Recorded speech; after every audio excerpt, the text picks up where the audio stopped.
За нова година, општините од Истокот ќе потрошат над 35.000 евра. Во просек, поголемите општини ќе потрошат помеѓу 4 до 5.000 евра.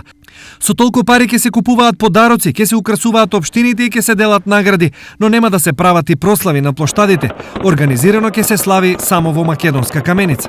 Да, ќе имаме организиран дочек со некоја локална група, значи од општина Македонска Каменица, и ќе имаме некој скромен пилот кој што ќе биде даден бесплатно за дочекот, и ќе организираме огномет, значи така скромно, но сепак ќе го одбележиме тоа.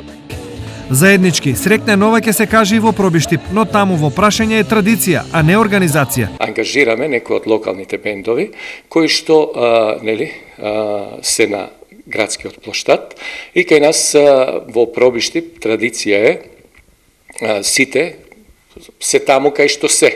Некои во ресторан, некои во домашен амбиент, меѓутоа, околу 12 часот, сите излегуваат на градскиот плоштад и заеднички го одбележуваат доаѓањето на 2015 година.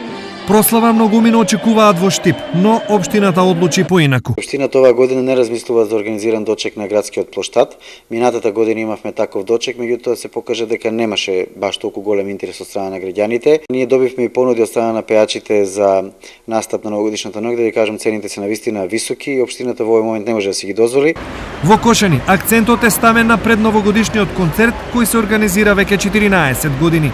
На граѓаните ќе им понудиме интересна програма, каде што има сплетови варијации од полки, валцери, како и актуелни новогодишни и други актуелни композиции, кои граѓаните секако знаат да го препознаат. Ова значи дека и оваа година за прослава жителите на Истокот ќе треба да се бркнат во џебот. Алтернатива им се рестораните и туристичките агенции, секако и неизбежната домашна атмосфера.